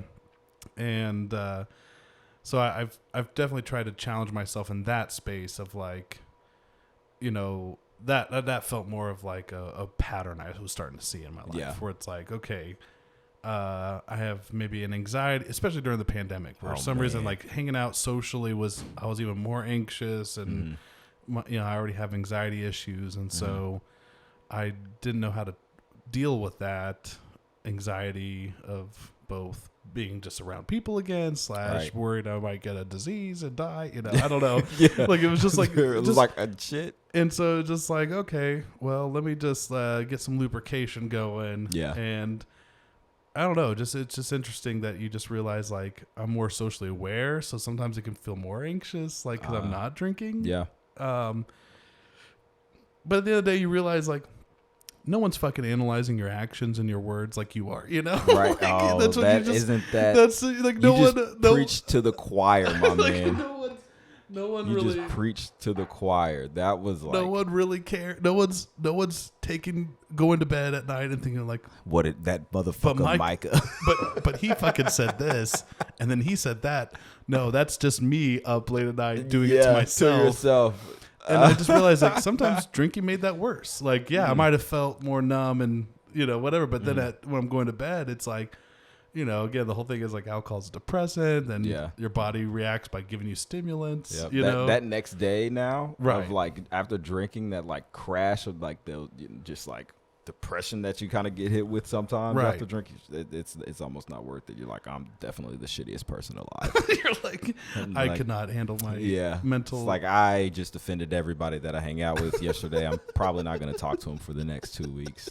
Right. Yeah. That's exactly. Yeah. Same. Yeah. That's I go through these conversations in my head, and I realize, and truthfully, it doesn't matter whether I drank or not drank. Like you just realize everyone just kind of like sees you, and you just have to trust that, like, if people have a problem with you, they're going to come tell you about it. But I always or they're gonna avoid you at the very least. They're not gonna want to hang out with you. Right, exactly. Yeah. And so then those are the people I have an attachment disorder where those are the ones I have an anxious attachment. Yeah. That's what my therapist is like. Oh, you don't want to talk to me? Oh, I need to talk to you. Please talk to me. Oh, there's something wrong? You won't tell me about it? Tell me about it. You know? No, I don't know. It's just an interesting, like, I don't know. Yeah, so I've done things where, like, okay, I don't drink for a whole month and just hang out with friends, and like they'll be like, hey, you want a beer, Micah? You want something? Like, hey, I'm cool. I'm just not drinking tonight. And they're like, it always feels like that weird kind of like, well, why not? That's not your normal. Micah. And it's like, oh, something man, wrong? I'm just, just taking a break, just, spring cleaning, as well as telling people just spring cleaning. For sure. Absolutely. I get it. I found out during the pandemic that I'm not an introvert. I always thought I was an introvert and didn't. But like a week into the pandemic, I was like, where are my friends at? I need to like hang out with people and do these sorts of things. And I've definitely had some issues with drinking. Like it's been. The pandemic was hard for me with drinking. Oh, for sure. My goodness. 20 pounds of what I gained over the pandemic was probably from alcohol. Like nothing in Kansas City was open, so I just like get on Discord with my friends or like FaceTime Andrew at 12 o'clock and he's got he doesn't even drink Bud Light. This is how I knew. this is how I knew we were in for. The world's ending. This is how Andrew's I knew. He's got a Bud Light in his hand. I was like, oh no. Like we're doing something wrong. We're not. The world really is ending. Yeah, right now. It really isn't. I was like, I've known Andrew 10 plus years now. Never have I ever seen him put a Bud Light to his lips. Not saying that anything's wrong with Bud Light. It's great. Yeah, it's great. It'll get you there for sure. But I've never. Yeah, it's funny. Yeah. I think for every person, I think a lot of our like patterns, behaviors, our substances came to the forefront of like, oh, is this who I am, or is this just like pandemic me? Yeah. And I think now that we're kind of coming back to a place of more, again, the whatever normal is now, right.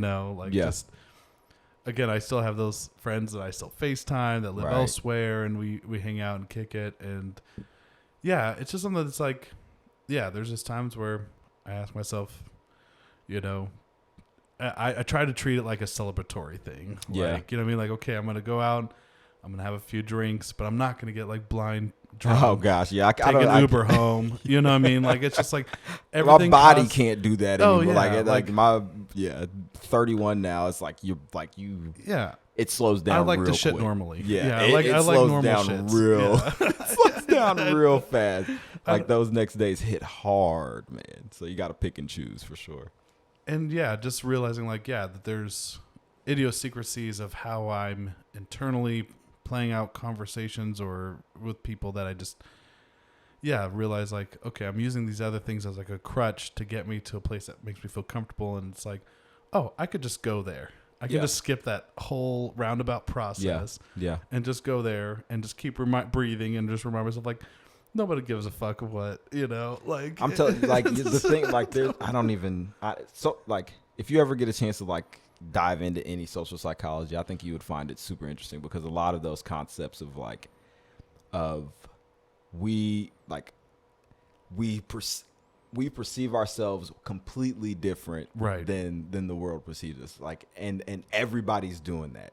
And I think once I realized that, everybody's fighting that struggle, and I'm not the most important person in the world to everybody that I encounter.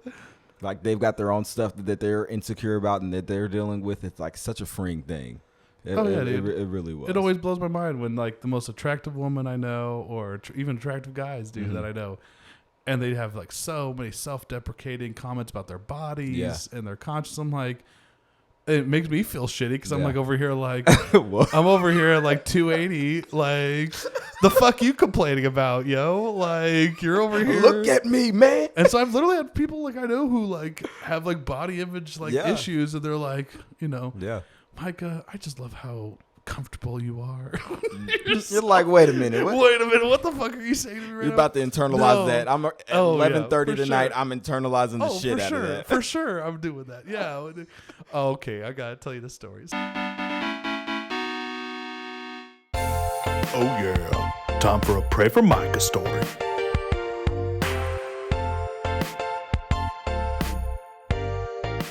So I like hang out with my friend Tommy. We went to a barbecue place last night. Yeah.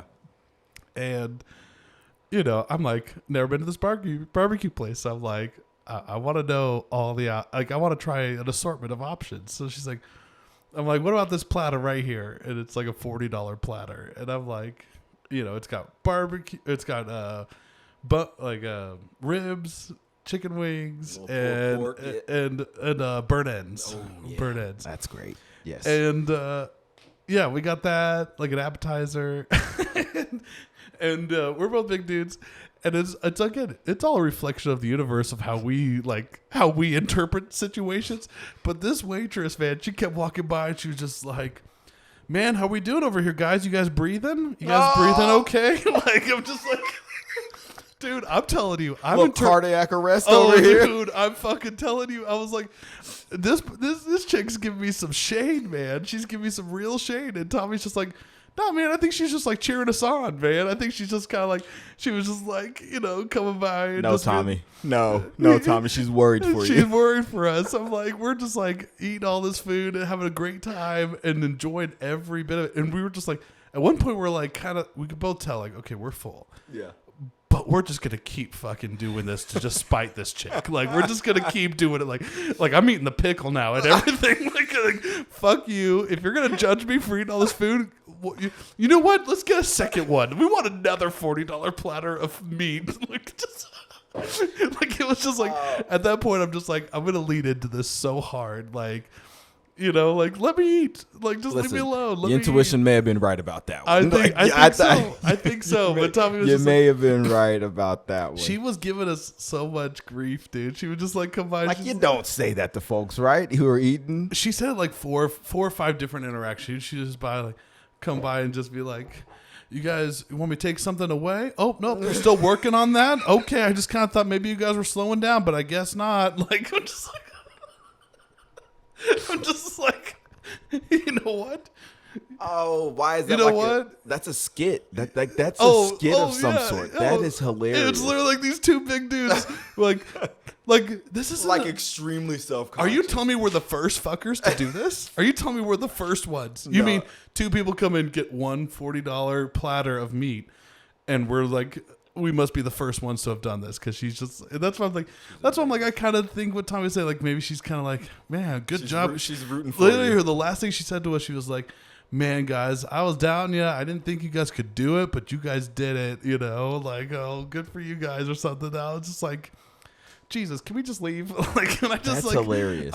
Somebody should write something on that. That is hilarious. That's funny. It's probably it's a good Pray for Micah story. I'm gonna go. That's funny. This is Pray for Micah. Micah eats his $40 of barbecue and gets shade the whole time from this waitress. Like, just but the whole time you're doing this like self work on yourself, like maybe I am overanalyzing the situation. Yeah, but really, she's really just like shitting on you the whole time.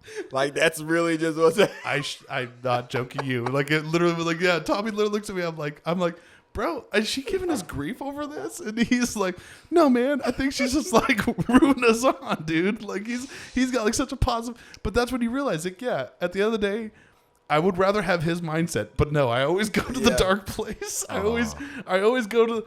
But I agree with you. I think you were right. I think in my situation, I think you were right. I think I was interpreting it right. I think she was just giving us a hard time because it's like I don't know. We're just two dudes that we can just give enjoying shit to. the meal, man. Like like relax. Let me eat my pulled pork in peace. Yeah, let me eat it. Yeah, just like. We slaughtered all the animals and brought them all to this moment. Let us enjoy it, okay? Like the chickens, the wings. Good God Almighty! Funny. It was a good time though. Good segue to where can we find you online? I don't want to keep you all night. No, you're golden. You're golden. I probably you gotta definitely pray for got a story and now. Yeah, probably yeah. So I'm not. Listen, I'll tell you to follow me online. I don't post anything online. I'm sorry for people who like I try. It's a scary place. People just have to know where you are so they can Yeah. follow you, so that when you do, Yeah, they'll know then it's that's the thing. serious. So they'll know every one of my socials is Black Stacey's mom. Okay. So Twitter, Black Stacey's mom. Instagram, Black Stacey's mom. Everything is that same tag at Black Stacey's mom. We do got the website www.blackstacey.com. STACEY. Yep. Like I said, some new music coming up. Some big changes. I enjoyed it. Yeah. I enjoyed it. Thanks for being here, man. Absolutely. Anytime. You want to, as we're kind of exiting out, should I get my guitar out? You want to see it? Yeah, let me see it. Let me see want what to you're at working least with. see it? Yeah. No? Oh, yo, that Yeah. is. Yeah, Taylors are great. Yeah, just give it. Oh, dude. I also forgot I tuned it to it's like Dadgad. Yeah, a little low beneath.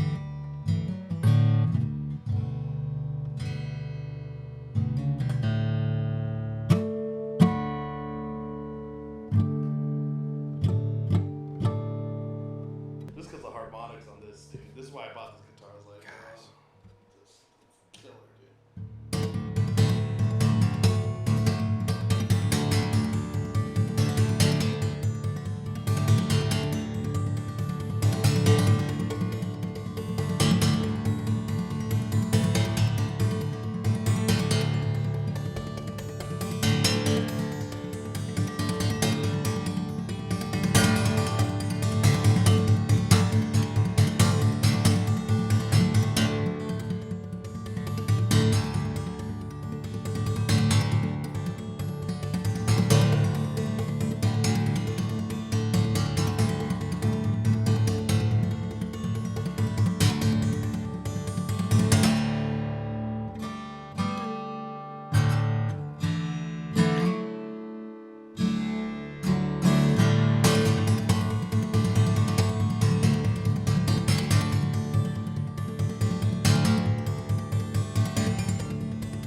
There you go.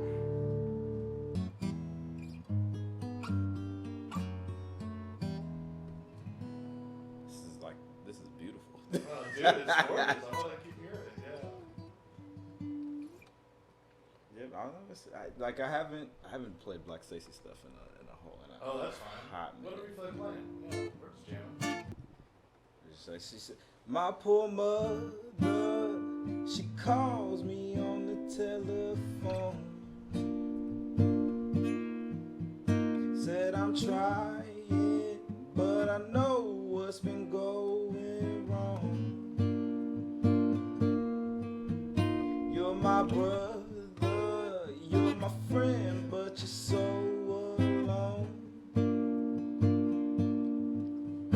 With the bitterness of this cold keeping me so warm. Said I'm trying to remember what I said, and you know I can't forget your face. Look me dead in the eye, and she cried and she cried and she said it wouldn't change a thing. It wouldn't change a thing. It wouldn't change a thing. It wouldn't change a thing.